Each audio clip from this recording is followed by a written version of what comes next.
Tom, how can we fix log flumes? Log flumes are always log rides. They're always about, like, a lumber mill or some Canadian garbage. How do we fix log rides? We stop pretending that they're anything more than a long drop that everyone enjoys. Just don't even bother theming it. Just be like, it's a log flume. What are you gonna do? We all know you're gonna ride it anyways, because y'all love that dopamine thrill that you get when the log drops or whatever happens. And you like getting wet too. I don't know. Welcome to Ride Rehab. You're listening to Ride Rehab on WDWNT.com. And now, here are your hosts, Tyler Mann and Thomas Kiernan. Ladies and gentlemen, welcome to Ride Rehab. I'm Thomas Kiernan. And I'm formal Tyler Mann. And today we're recording from inside the Flasca Reclinata, the plant at Animal Kingdom, in the world of Pandora. Yeah, we actually don't have oxygen here in the plant, so every time you touch it and make it spew out, you're actually saving us. Yes. Sorry. So touch that plant. That was the most Canadian read of the word sorry I've ever heard in my life. Anyways, today's episode is all about Animal Kingdom. Yes. What is easily, I think, you and I can both agree, one of our favorite parks at Walt Disney World.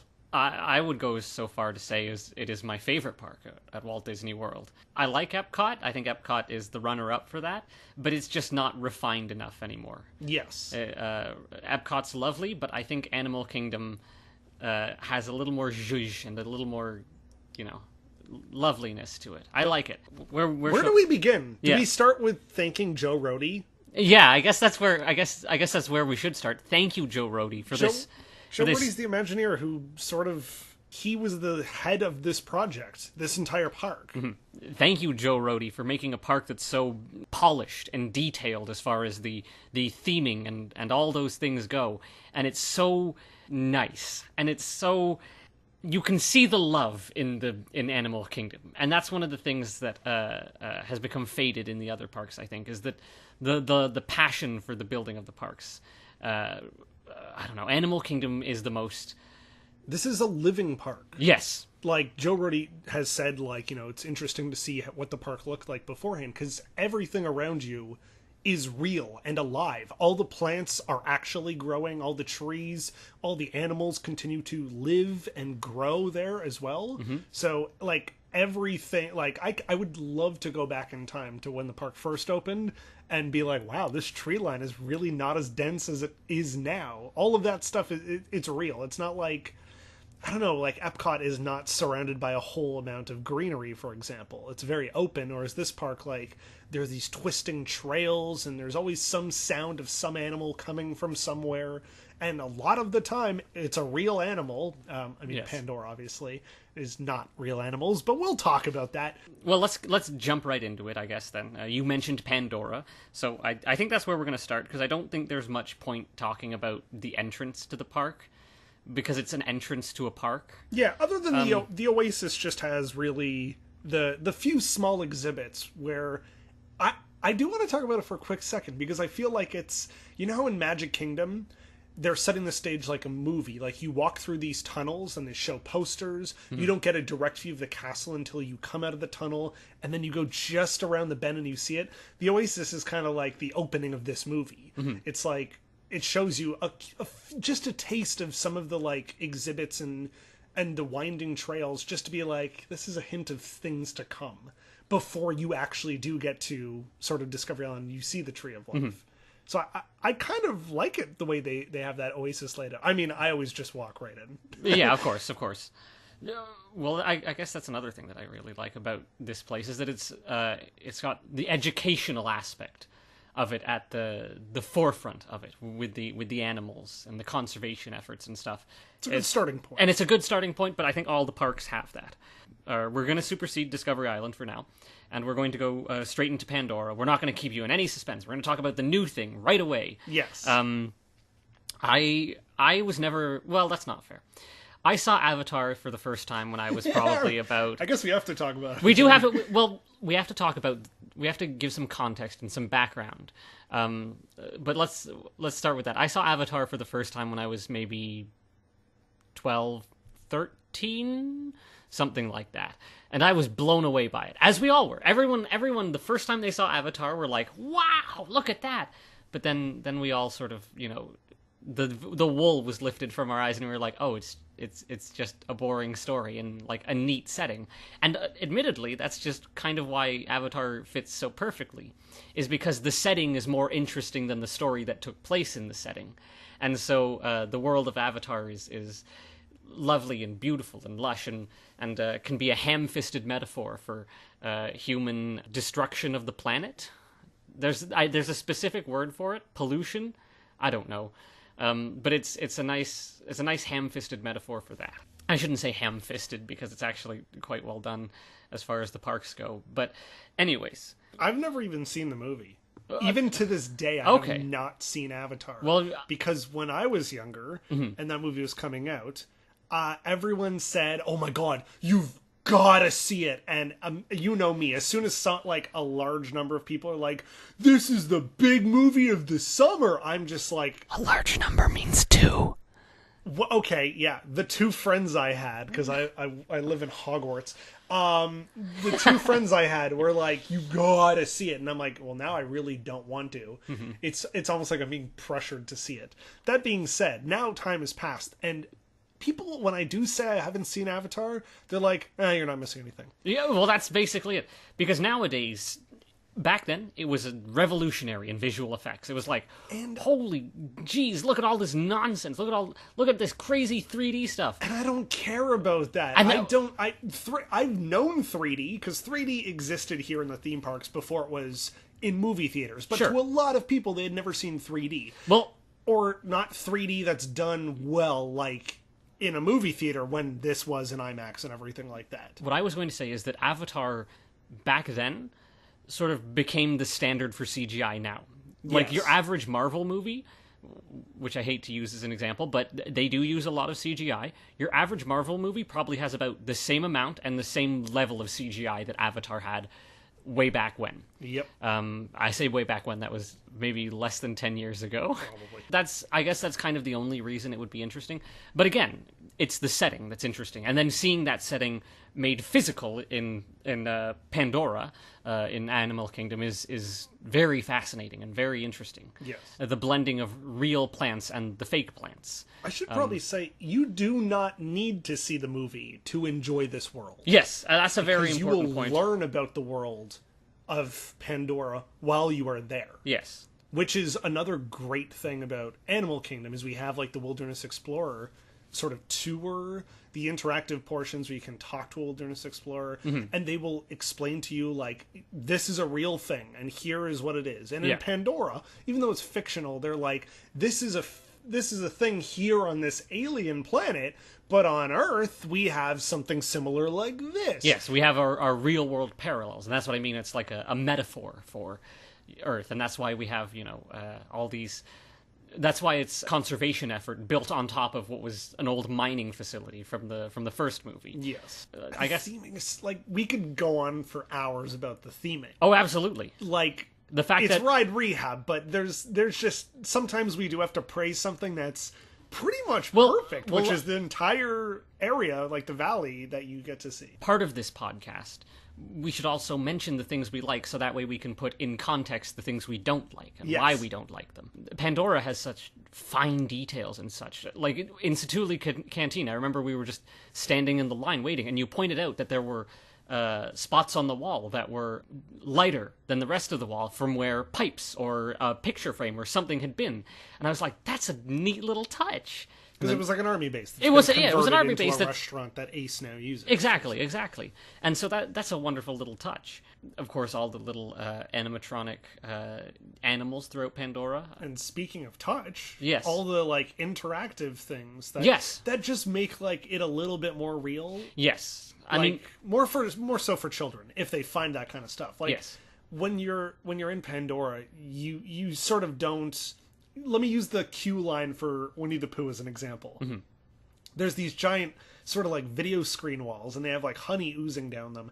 And and if you put your hand against it, you it can, like, wipes away. wipe it away. Yeah, You yeah, get to see like a little image behind it. And I remember one time I was in the queue, and there was a little kid who went to go touch it, and a dad went, don't put your hands on. And then he realized that the kid was interacting. Yeah. And the dad was like, oh, that's cool. And I'm like, there we go. That's what we want. Like, kids should be able to feel free to, like, touch stuff.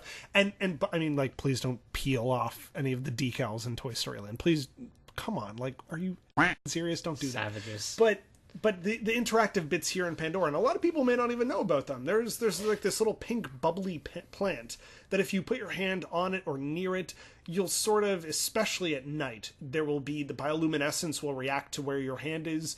You will hear some critters or creatures that are inside that plant or area acknowledging that you are there and you are touching it and stuff. It's really interesting. It makes you want to touch everything and sort of see what is and what isn't, but you also get to admire just like rockwork and stuff while you're doing that.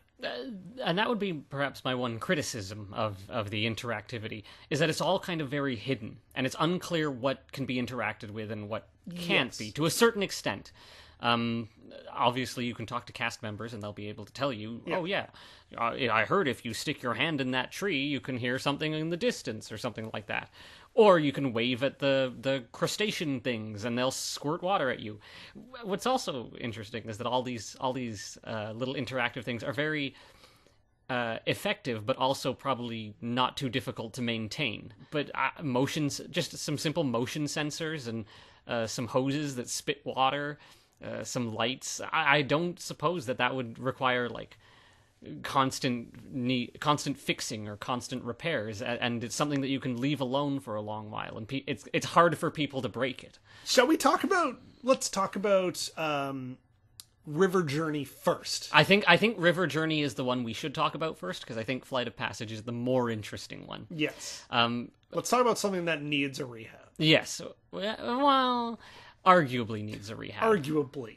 The ride itself shares the same sort of, I'll call it the same show building as Flight of Passage. And because of that, the ride just feels very short. Yes. It's I'd like to do the research to compare if the boat ride in Mexico is the same length or maybe longer than River Journey, because it just feels like it's really short. Maybe it's because there's not, like, at least on the Mexico boat ride, you have the animatronics there. You have the characters talking to you. You know what? I'd compare these two because they're very similar. It's a lot of screens to do a lot of effects. Yeah. There's a lot of physical show sets, and then at the end you have, boom, that animatronic of the River Shaman, which, by the way, like, we can't say anything bad about that. I was going to say, beautiful. She is beautiful, and she's right there, and that song and everything. But anyways. Yes, I was going to say, I guess we may as well just get it right off the bat. There's nothing wrong with that animatronic. There's nothing that needs to be rehabbed. It's gorgeous, and it's so smooth and fluid, and it's very impressive. It's what we're going to expect from Star Wars, basically. Hopefully. I mean, well, here's the thing. They don't have to try with Star Wars. They know that they say Star Wars, and immediately a bunch of white dudes in their mid-40s will throw a bunch of money at them. The boat ride itself, I mean, we should probably just explain it very briefly. We go through these caves, and we get on a boat, and it's a very small boat for a ride vehicle. Like, I expect, like, a large scale boat size, like, you know, like Living with the Land, where it's maybe like 4 people across. Yeah. And this one, it's like maybe 3 people, and it's only like 2 rows. Like, they're very tiny boats, but we get to go through sort of like the wilderness of Pandora. And along the way, it starts to come to life a little bit. We start to see some plants, like those little, like, dangly ones that are fun and sort of pop up and down with the little tendrils hanging. The ones that look like dandelion seeds. Yeah, those I thought were one of the more impressive effects, because they are physically there. Yeah, it's not just like I thought for sure it was just going to be some projections, but no, they made some very impressive little dandelion seeds that float and fly and look weightless, and they look gorgeous. And I think I saw the string maybe once, but that's because I was looking for it, because I'm a cynical asshole.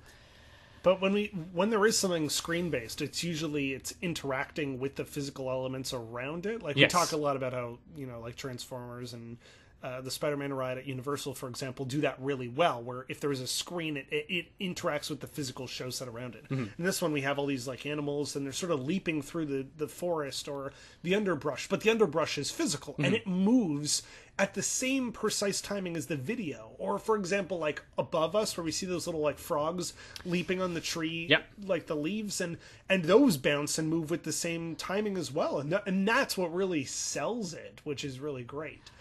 The only problem is that we have one animatronic when we should have maybe a few more. Absolutely.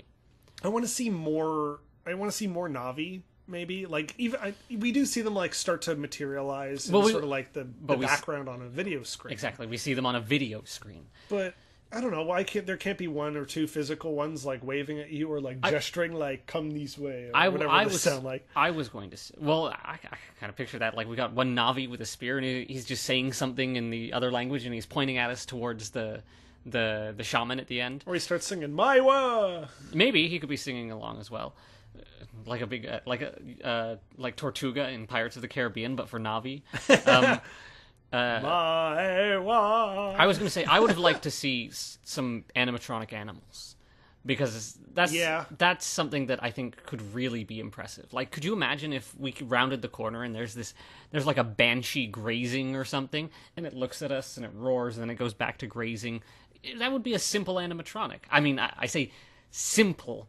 But it's funny what we say we don't like about the Jurassic Park River Adventure, that there's only like a couple animatronic dinosaurs spread out, would make River Journey even better. Yes. Because there would be physical animals there. The other question, though, that I suppose we have to ask is, if there were more animatronics, would that diminish the effectiveness and the impressiveness of that final animatronic? No, because with the animals, I'd picture something like, in like Living with the Land, like just occasionally there's like a butterfly on something. Mm-hmm. Like in this one, just having like maybe what, like you said, like a banshee just like lift its head up, then put its head down. Like we do see creatures outside, but we don't see Na'vi. So then the one time we do see any Na'vi in person is all that more exciting, especially with how fluid the motion is. It's like on Frozen Ever After, we see other animatronics, but when we see Elsa there singing and making the arm motions, like that's still the impressive bit. Yes. The other animatronics don't diminish from sort of the grand one that's meant to be, I don't know if we'd call it the finale of the ride. There's not really, nothing happens. It's not really a ride where something happens.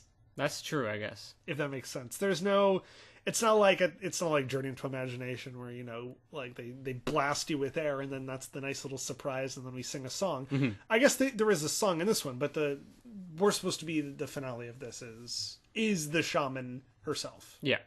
Well, I guess that's fair. See, I'm okay with not having more Na'vi animatronics. It would be nice, especially to see some hunky Na'vi men, waving at us. Yeah. But even just like the dire horses or the panther things, it would be nice to see some of the other creatures really come to life and not just in the distance on screens. It would be nice to have them physically there, because there's nothing like a physical prop. And maybe, a little bit of extension in the length of the ride itself. But it's still a wonderful ride, and I still thoroughly enjoyed it. As much as we sit here and are like, it needs rehabbing, that's kind of the point of this podcast. Yeah. As much as we say that, it's still a wonderful ride to go on. And I don't know if maybe the reason it's shorter was so they can get through more guests or something, but I think it was just like it had taken so long to maybe make that maybe they were in the entire land. Yeah. But I don't know the exact reasoning behind it. I just would have preferred if it was a bit longer. Yes. Well, I certainly agree with you that it should be longer. Yeah, it was too fast. Flight of Passage. Yes. Well, let's move on to the showstopper of Pandora. And let's just get the Rehab out of the way. The pre-show, We need a new actor. I'm sorry. I don't know if he was in the movie. It feels like he's phoning it in. I don't want to. Just in case this man listens to our podcast for no reason. Well, let's see if we can find and ask him. I mean, somebody directed that pre-show video. But more to the point, for those of you who aren't aware, the pre-show video, it features this man who's talking directly to us, a la Test Track 1.0. Sure. But he's like, it sounds like he's stalling. Like he's like, and he doesn't know what he's talking about. I don't know if that's part of his character, is that he's just like, Rick, we gotta, and that was my Rick and Morty impression. He's like, so welcome to the ride. You're, that's the other thing. And he says like, and he's like, you're gonna, fly. And it's like, is there a script? Was this all improvised? It's just, there's not even any music in the background or anything. Well, that's atmosphere setting, and I can understand that. The point is this man's charisma does not shine through in this performance. And not even that, though. Like, they realized the ride was so long that the pre-show video is just not long enough that they're like, stand up and move around. Like, it takes forever. Yeah. The third time we finally rode this, because we've ridden it about 4 or 5 times over the course of the past 2 years, or 2 visits or so.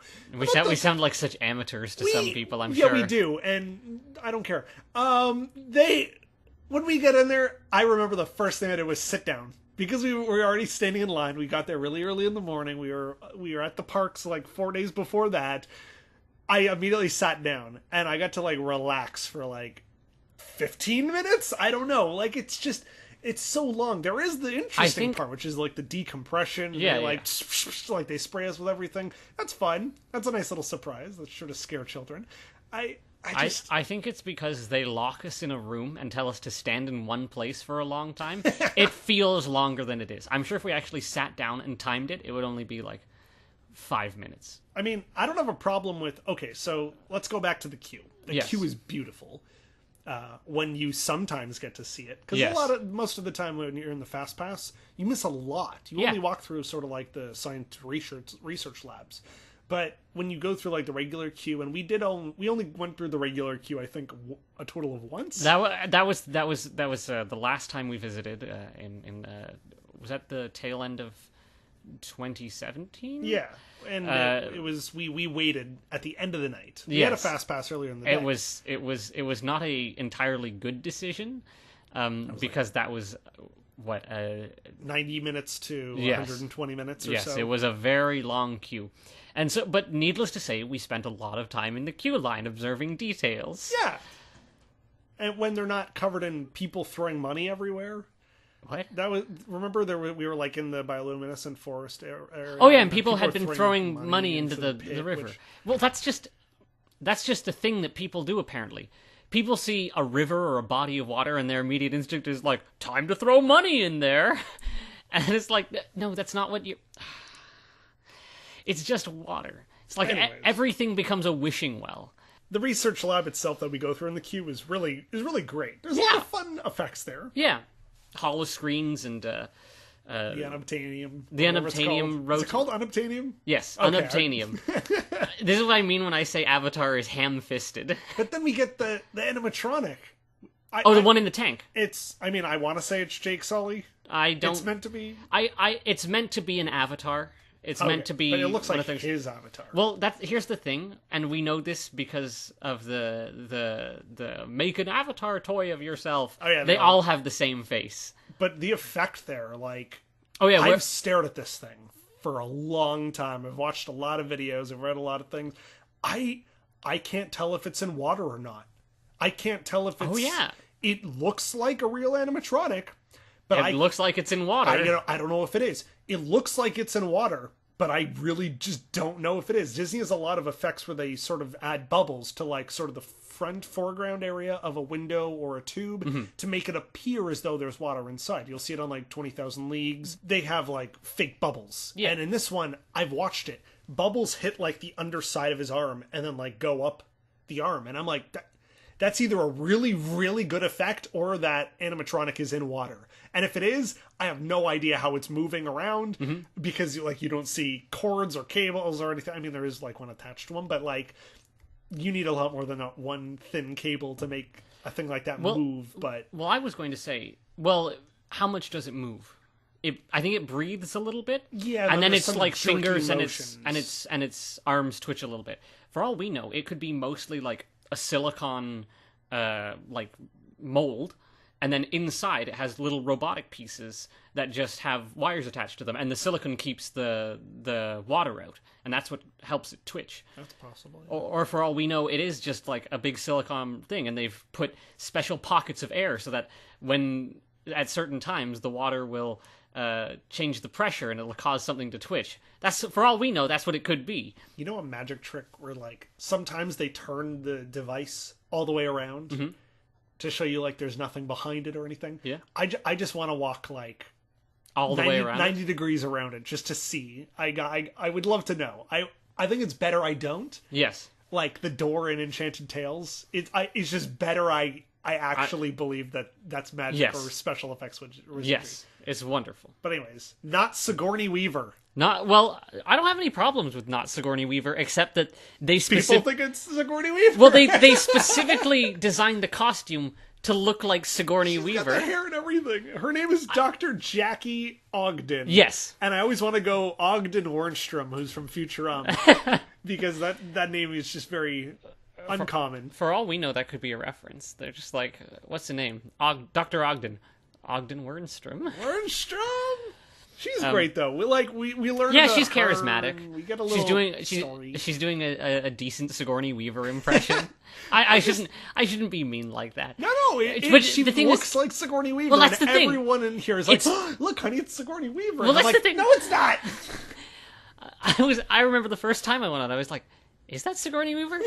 Didn't she die in the movie? But it's very weird. And then she also wrote books about Avatar.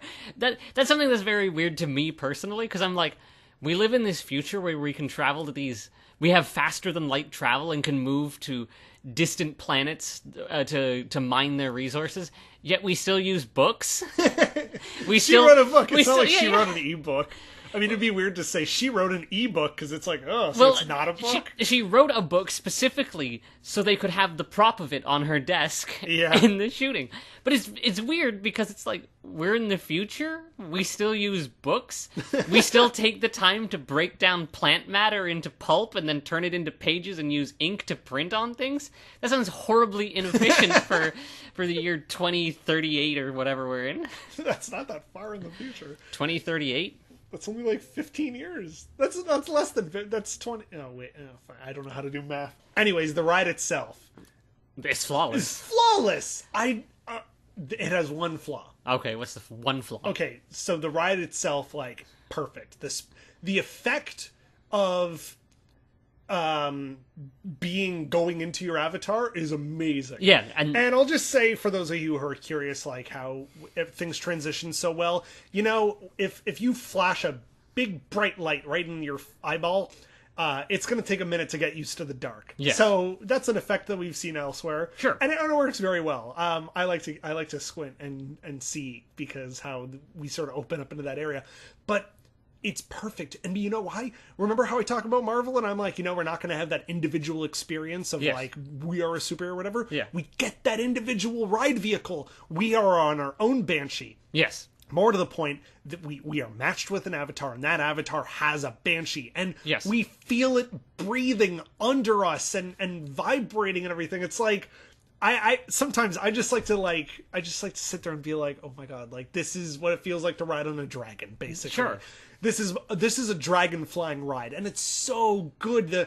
The frame rate is so high, which is perfect when you're doing it at a theme park, and the screen is so flippin' huge that like you can look left and right and you don't really see the edges unless you try really hard, which I did, and oh my god, we are up so high. You have no idea if you're on that top floor. That's why how high up you are. That's why I don't look around. Frightening. I enjoy the ride, not the height. Everything, like every sense, like forget Journey into Imagination. This is the ride about the five senses. Like, smell, we get the water in our face, we feel the wind, we feel the banshee beneath us, the visual, and then the music kicks in like halfway through the ride when you're in sort of the cave with the light up plants and everything. And it's so beautiful. And then the ending with the sunset and everything, I'm just like nerding out. But there's one thing I don't like. At the end of Soarin', everyone claps. Yes. Because it's such a great experience and it ends on a great note. In this one, everyone goes, "Aww," not because they didn't like it, but because it's over. Yes. They're like, it's just, there's this great fanfare and then dead silence as we return back to the normal world. And you're like, I just want a bit more time in there. If I had to rehab anything, don't unload and load people at the same time. Let there be some kind of grand sweeping music that as we exit, I know you're shaking your head, Tom, right now, as in like, no, it doesn't fit with the whole theme. Like, it makes sense there's music because we're in this other world and everything. But then when we return back, there's no music in a science lab. Like, are they playing music for us? I don't care. I just want something beautiful as I'm exiting instead of just the dead silence and people like groaning that the ride is already over. That's the one thing I don't like. Journey into Imagination, we sort of exit out with a song playing. Enchanted Tiki Room is great because by the time you're out of the ride, you're like, oh, the show's over. Like, we exited while they were singing for us. And in this one, it's dead silence. And I dislike it every time. You're not wrong, but I can't be like, yeah, that bothers me. No, it doesn't. I'm like, that was a great ride. And then I'm like, I'm sad it's over. But I don't care what other people are doing. I don't care if other people are like, oh, I'm like, I enjoyed that. And then, and I guess that's not really something you can control, is people's reactions. That's fair. We're gonna ask Joe Rohde. Hey, Joe Rohde, make it so that people make it so that I feel better after the end of this ride. This very personal thing that's attuned to me. Fix it. No, that's not something that I can agree with you on, unfortunately.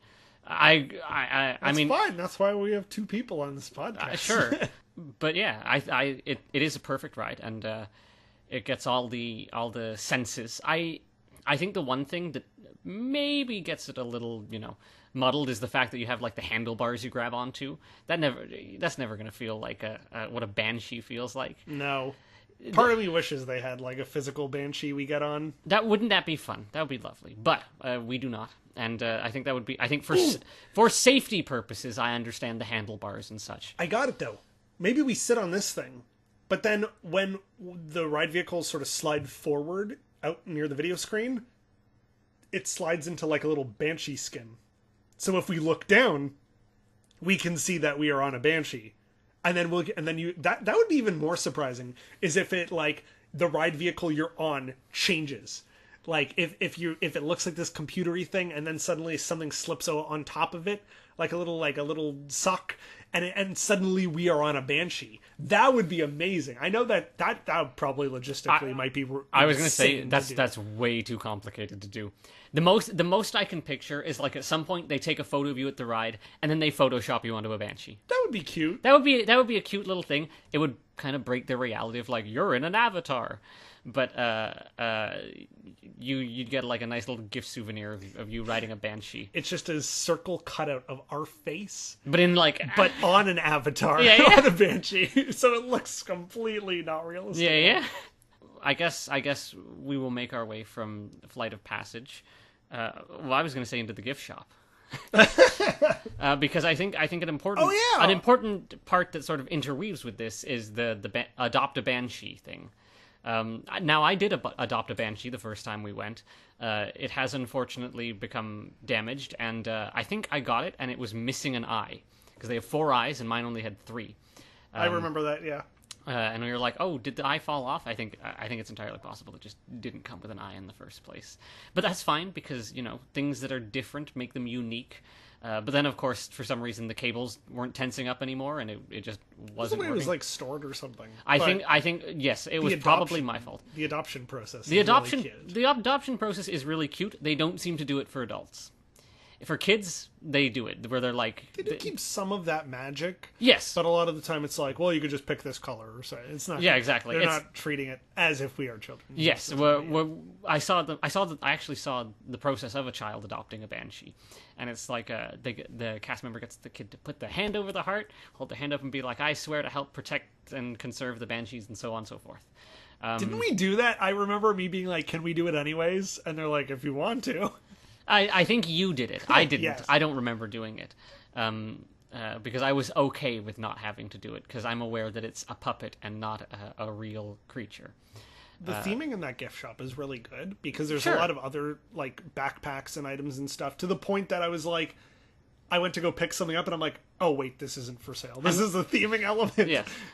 And I would love a giant backpack that has like all the sort of materials and patches and stuff on it, but I mean they have it. It just doesn't look like the themed version that's Yes. sort of nailed to the wall. And I'm a big fan of, like, coffee table illusions. What I am specifically referring to is the unobtainium shard you can get that hovers Oh, on yeah. your table. I think that's a really neat thing. I remember in high school, one of my science teachers had a little UFO that would hover between two poles, and I always thought that was cool. So That is cool. they would that kind of thing is neat as well. Well, let's get out of the gift shop before they force us to buy something. We could probably talk about what we thought was one of the best restaurants we ate at. Satuli Canteen. Oh yeah, The food there was so good. it was delicious. The whole makeup, this whole trip, the past one we did, or the one we're doing right now because we're in this plant. This trip we were like, no chicken nuggets, no burgers, no soda. Let's go out of our way to order anything else. Let's try other things. Try Yes. other things. And the meal that we got here was so good. It was this delicious like steak beef, and it was cooked perfectly. When I say medium rare, I really do hope that what I get most of the time is medium rare. And it was cooked perfectly. And all the mix-ins and all the vegetables and everything. I love the idea of sort of like make your own bowl kind of thing, where it was like, do you want rice or do you want noodles or do you want these vegetables, this, what kind of protein? It was good. And we also got those delicious cheeseburger buns. Those are also amazing. I've never had a bao bun before, and this was like the first time, so that was also amazing. The one thing that was a little weird was like the tapioca pearls. Oh Remember yeah, how those those- little boba ball things, whatever Yeah. they're called. Those were a little weird to eat. It was a little weird, but I think it complemented the flavor. I don't remember. Put one in my mouth, and I'm like, I wonder what this is like. Explosion of just like the most sour thing ever. Yes. Explosion of just like the most sour thing ever. When I went, nope. Yes. That was the one thing that was weird about that. The drinks as well. They were like these nice fruity, mixy kind of. Oh yeah, beverages but and those stuff. are just like stock standard sweet fruity drinks. The main thing is that it wasn't a Coca-Cola. Like, Yes. Everything else, like, it complemented the food itself. Yes. Because it was such like a different tasting palette. I've noticed on all the sort of lands they're building, we're getting mostly two attractions. A family-friendly attraction, and then a kind of thrilly attraction.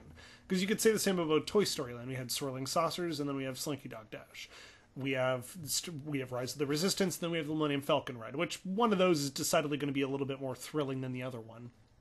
My question for you is, what would be your third attraction in Pandora? If you could make one, what would it be? And that's a tough one. It is tough. Because here's the other thing. Like I said, Pandora's great because it's a theme that's more, or a world that's more interesting than its story. And so it fits well to just be slapped on top of something. I don't know, maybe a horse riding ride? Because we have like one of those steeplechase coasters where it's like What? a single rail and you ride on a horse. I don't know. That's a real ride vehicle. I was just trying to think of other things we can see in Pandora, because that's the thing. We have the two things that Pandora has done. We have the flying and we have the seeing the nature in the Navi River Journey ride. There's not much else. The only other part of Avatar is the human stuff. I would like, if I may, Yes. to take you on a strange journey. How strange is it?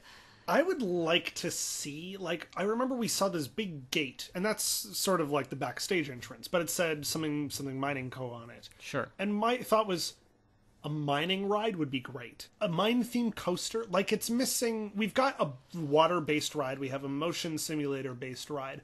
I don't think a roller coaster works in that area, but maybe like going through... We only temporarily go through these caverns, but we know that they've done like some mining, and it was bad mining practices. I'd like to see what lies underground of Pandora.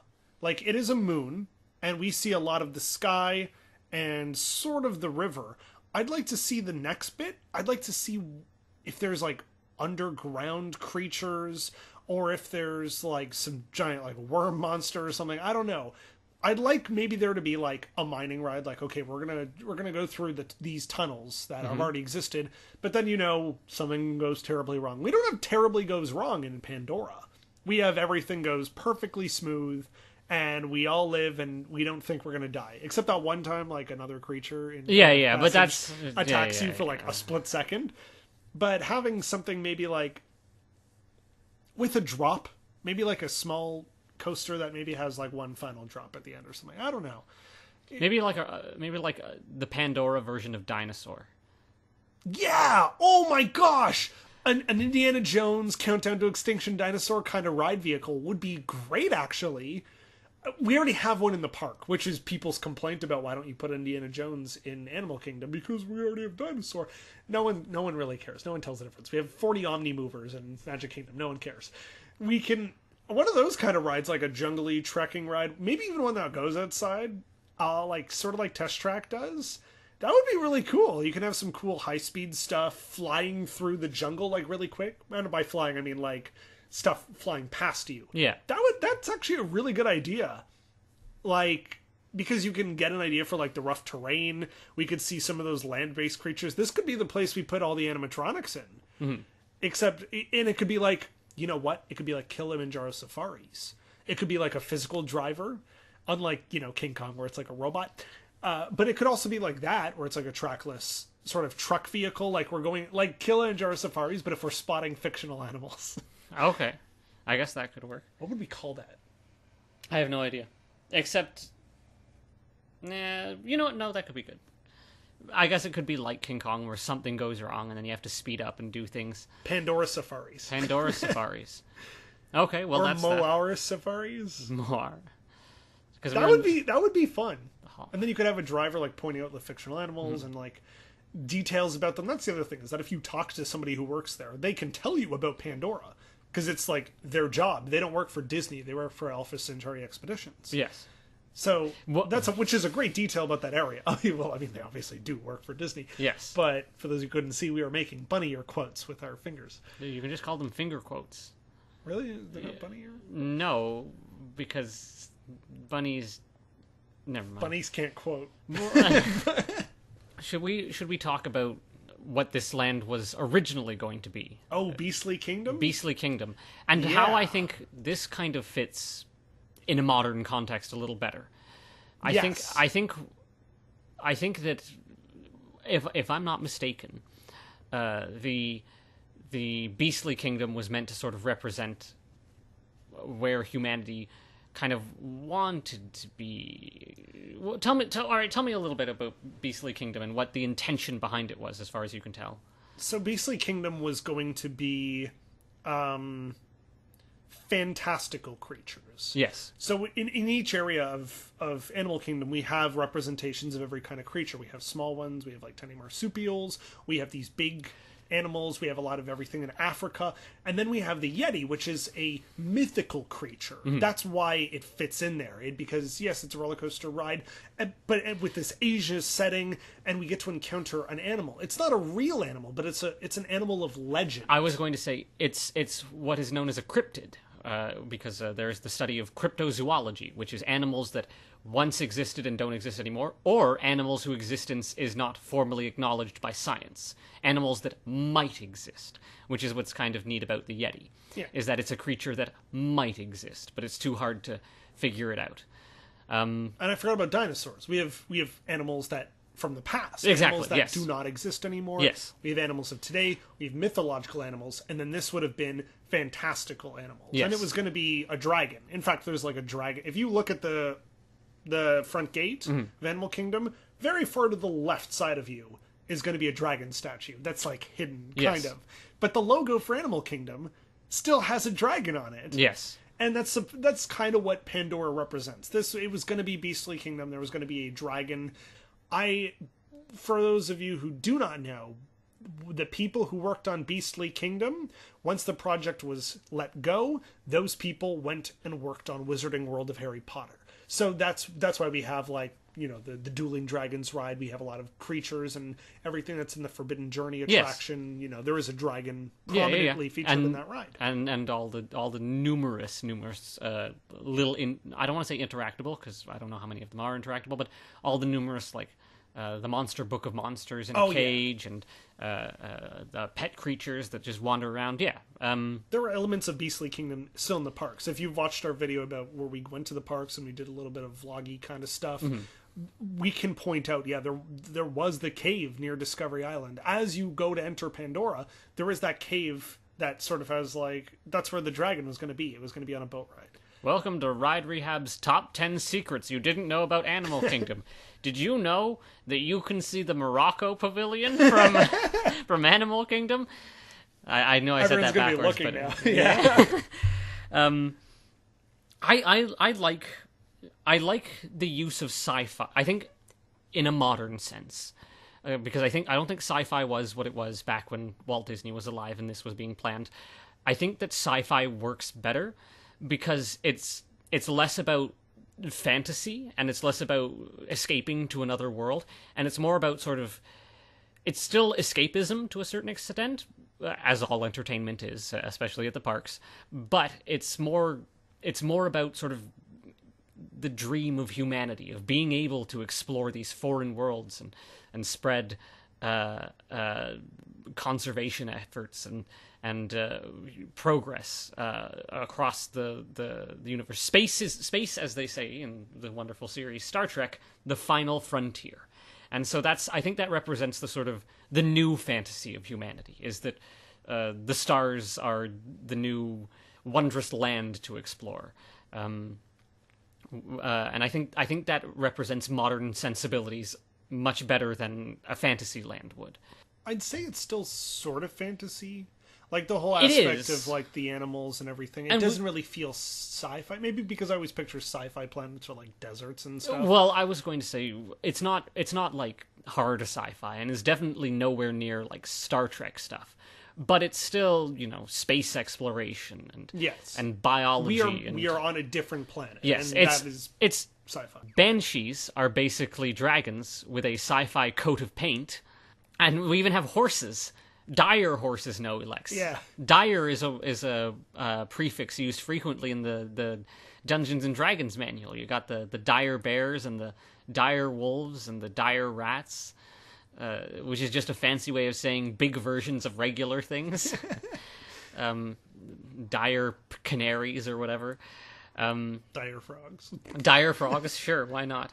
I think the choice to have it be sort of that sci-fi world, it does. It fits better in modern context. I feel like if it had gone through and become Beastly Kingdom, we'd probably be looking at it with less. It probably. It's not an evil dragon. Yes. It's a banshee, but it's also like your banshee. Yeah. But I think there still could be a place for a fantastical setting. Sure. Somewhere in the park. I mean, there's plenty of room. Do you know what I feel like it would feel like? If it was built as Beastly Kingdom and then stayed that way for many years, I feel like it would be. Do you remember the film The Last Unicorn? Do you remember the part where they're going through Mommy Fortuna's midnight horrors or something like that? It's the scene where the unicorn has been captured, and the lady uses illusions to make these regular animals look like, you know, the Midgard serpent or dragons, and she has to use her magic to make a horn appear on the unicorn, because regular people can't see the fact that she is a unicorn. There's a manticore that's turned into a lion. I feel like it would almost be like, it would feel kind of like that, like a sideshow almost, as opposed to a proper extension of Animal Kingdom. That makes sense. Now that I think about it, like a whole medieval ride, if you were going to have like an evil dragon, it would go in fantasy land. Yes. Basically. I mean, maybe they could be like, here's what it would be like if in modern times these animals existed. Like, here's a like dragon. Modern dragons? Yeah. Well, like the film, what's it called? Reign of Fire? With you don't know yeah, about this? Yeah. With Christian Bale and which is at Disneyland else. Paris, not for long, but it's part of the Backlot studio tour. Really? Yeah, and then like flames and stuff shoot out of the set design. That's hilarious and wonderful. I'll show you that later. Okay, but yes, I feel sort of generic fantasy is a bit outdated. It belongs with the fairy tale stuff. Yes, if we're exactly. gonna have something in a castle shooting fire at people, it may as well be with all the other castles. Yes, and I think that's why Avatar fits more in Animal Kingdom, because Animal Kingdom is more about the natural world, and if nothing else, Avatar is a movie about conservation and I almost said living with the land, living in harmony with nature in order to live a more full life, or whatever that movie was about. Something about some rock or something. Yeah. It was about Dwayne Johnson. Unobtainium. Well, I don't even remember why they needed unobtainium. Was it because just they like couldn't obtain it? Tom, you can't have cookies. What do you want now? Cookies. We hope you enjoyed this Animal Kingdom episode that turned out to be just an hour on Pandora, the world of Avatar. We have a lot of more ground to cover. Thanks for listening to this episode of Ride Rehab. We hope you enjoyed the show. Be sure to let us know by leaving a comment or review wherever you are listening to it. We're on WDWNT, Facebook, Twitter, Instagram, YouTube, iTunes, Google Play, and anywhere else you hear podcasts. We have pins, stickers, shirts, and bonus content up on riderehab.com, and everything goes to making our show sound better. Want to see us in person? Come to Stage 89, a celebration of all things 1989 at Walt Disney World this spring. Visit stage89.com. And lastly, visit WDWNT.com, the worldwide leader in Disney Parks news. We'll see you on the next episode. Bon voyage!